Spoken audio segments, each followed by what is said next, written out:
Drink up, because it's all you can do when you're fasting. Hello, my name is Stephanie Toma, and welcome to my channel. We talk about things like personal and professional development, career growth, some travel tips, original music, and today we are diving on into the deep waters of water fasting.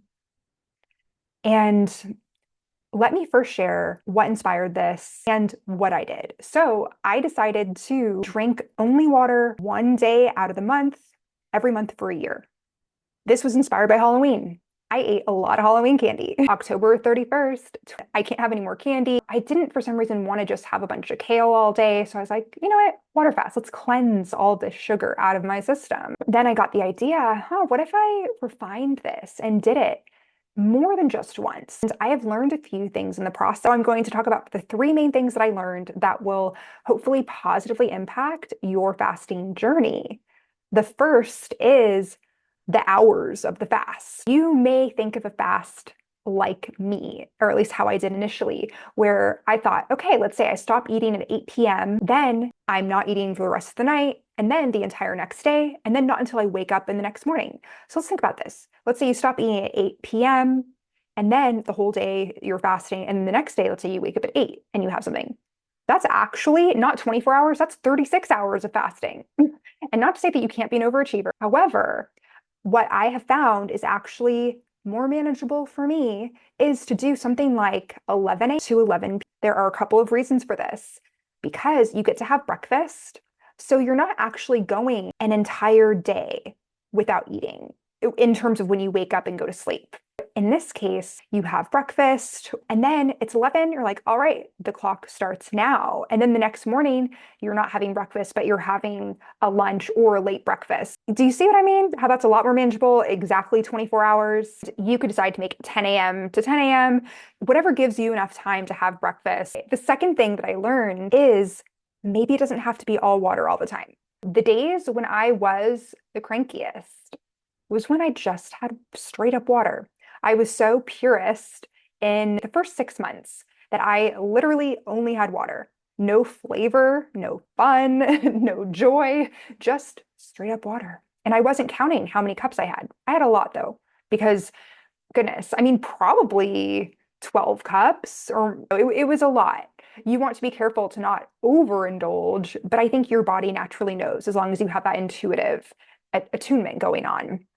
And what I decided to begin to experiment with was lemon. How fun. And maybe a little cayenne pepper.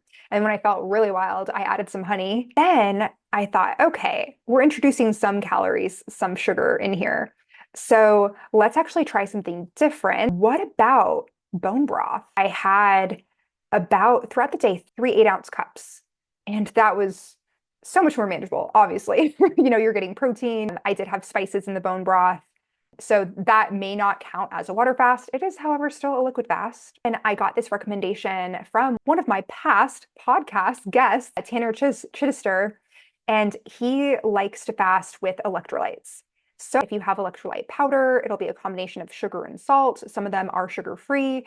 Then you basically have straight up water, but maybe either for every glass or every other glass, you're adding electrolytes, which makes you feel more alert. So obviously having bone broth, you're going to feel the most normal because you're not going into as much of a calorie deficit. But I would still recommend, if you want to try out a one-day water fast, try at least one of each. It can really be beneficial. When it comes to the third thing that I learned, what are you going to do all day when you're water fasting? Do you necessarily need to stay home and do nothing and be by yourself, or can you go out and be social? I had a variety of experiences. So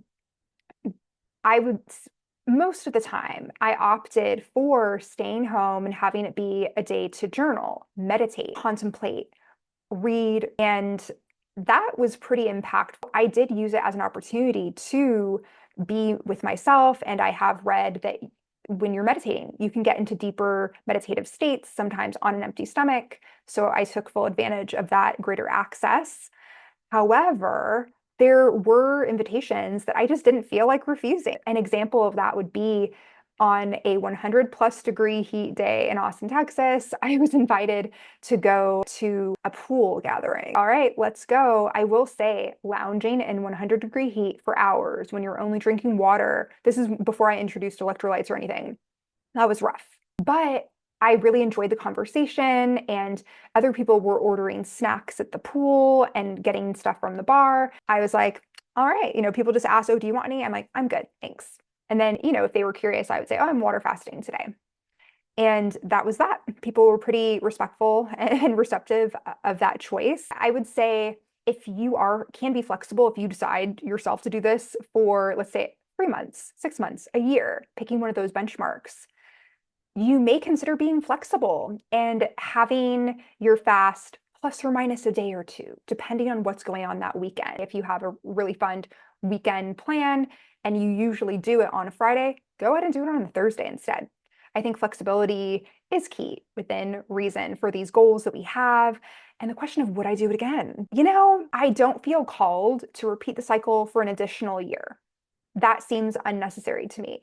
However, I would do it at least once a year, and it doesn't always need to be in response to having too much candy. I feel better doing more intermittent fasting, where instead of 24 hours, maybe 16 is more manageable.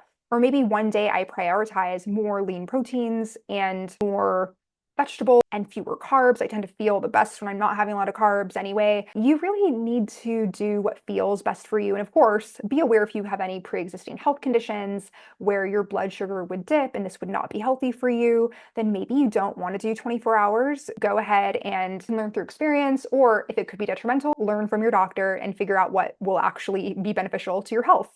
There are so many studies that show the benefits of intermittent fasting. And if we think about the dawn of humans, food was not always readily available. So it was common for people to kind of feast and famine. I don't think that's super healthy. Grazing is a little healthier. It's to have a constant influx of calories without getting too full so you can remain active. But overall, I would do a variation of this challenge again with less intensity. Would I recommend it? The answer is it depends based on what I shared earlier.